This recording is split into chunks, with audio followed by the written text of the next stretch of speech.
He was more than a wrestler. He was a fighter, a father, a fan favorite, and a legend. On November 13, 2005, Eddie Guerrero tragically passed away. It was one of the darkest days in WWE history. But what if it never happened? What if Eddie Guerrero was still alive? Still wrestling? Still inspiring? Still making history?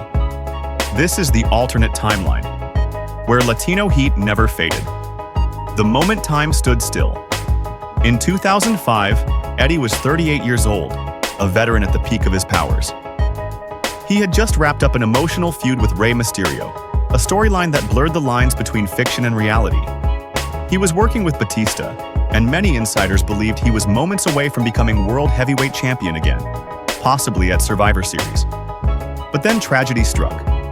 Eddie was found unconscious in his hotel room. Heart failure. He was gone.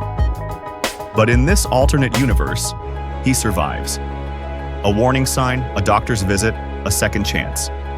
Eddie gets the help he needs, physically, mentally, spiritually, and by the end of 2005, a rejuvenated Eddie Guerrero is crowned world champion once again. The fans erupt.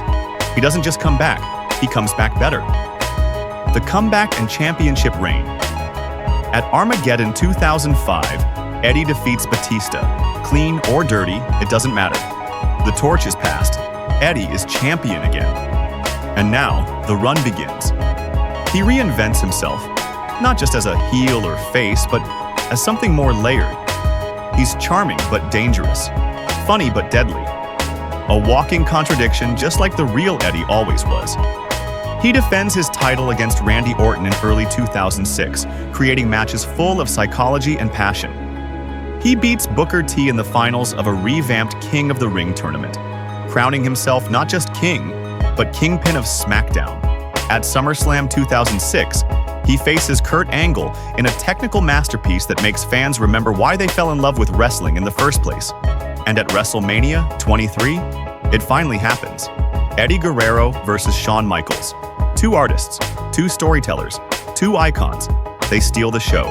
A match that lives forever in highlight reels, documentaries, and the hearts of fans. The legacy that keeps giving. Eddie doesn't just wrestle, he mentors. He becomes the locker room leader. He helps younger talent get over, both on screen and behind the curtain. Imagine Eddie Guerrero mentoring MVP, coaching Mr. Kennedy, guiding Shelton Benjamin. SmackDown becomes a creative playground, with Eddie at the center of it.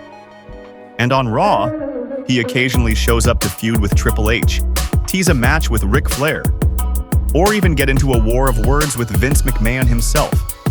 In 2007, when the WWE landscape starts shifting with stars like Jeff Hardy, CM Punk, and Bobby Lashley on the rise, Eddie becomes the bridge between generations. He's not just Latino heat, he's the soul of WWE. The Rivalries. We Never Got Eddie Guerrero vs. Edge, an extended, heated program that blends real emotion with in-ring magic. Eddie Guerrero vs. John Cena, rivalries based on respect, betrayal, and fire. Eddie Guerrero vs. CM Punk, straight edge morality versus a man who's been through the fire.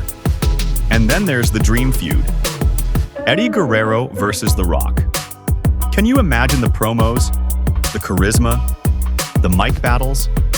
Eddie telling The Rock, "You think you're the people's champ, ESE?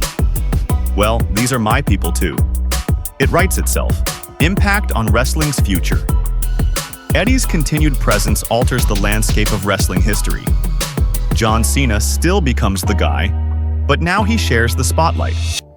SmackDown becomes home to both Cena and Guerrero, two icons with very different energies. CM Punk doesn't just look up to Eddie, he works with him. Maybe Punk debuts earlier. Maybe his straight-edge savior gimmick directly challenges Eddie's past demons, creating a raw, layered feud.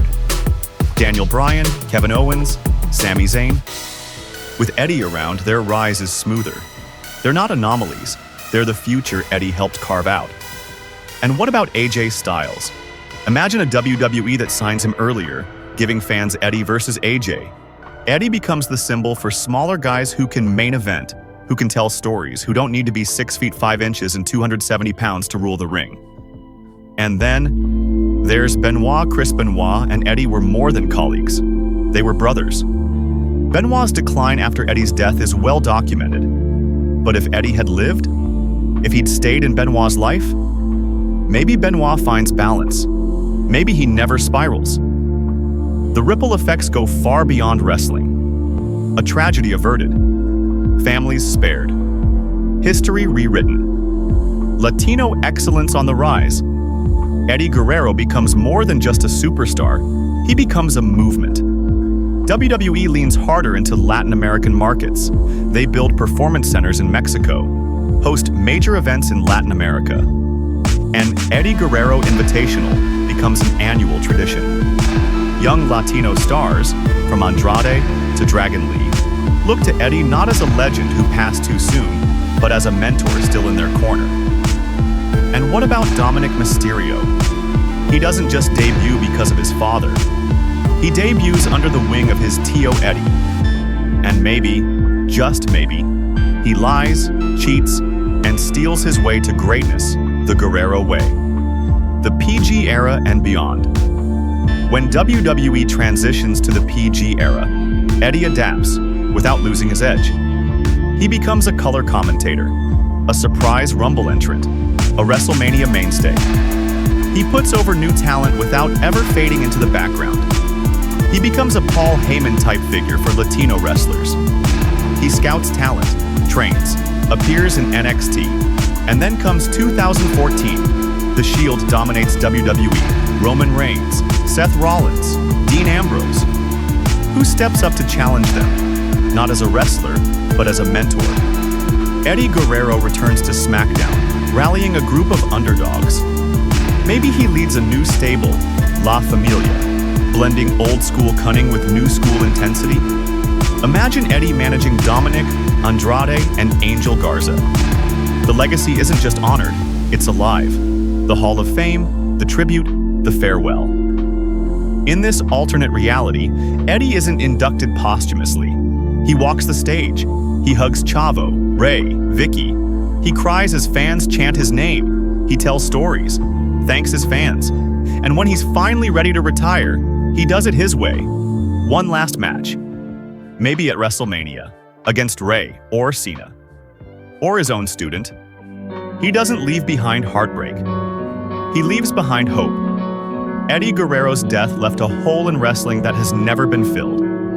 But his life, his spirit, it still pulses through every underdog story, every Viva la Raza chant, every young wrestler who dares to be more. In this alternate timeline, he's not gone. He's present, active, still lying, still cheating, still stealing hearts, still inspiring. If you loved Eddie Guerrero, drop a heart in the comments. Tell us the match you wish we could have seen.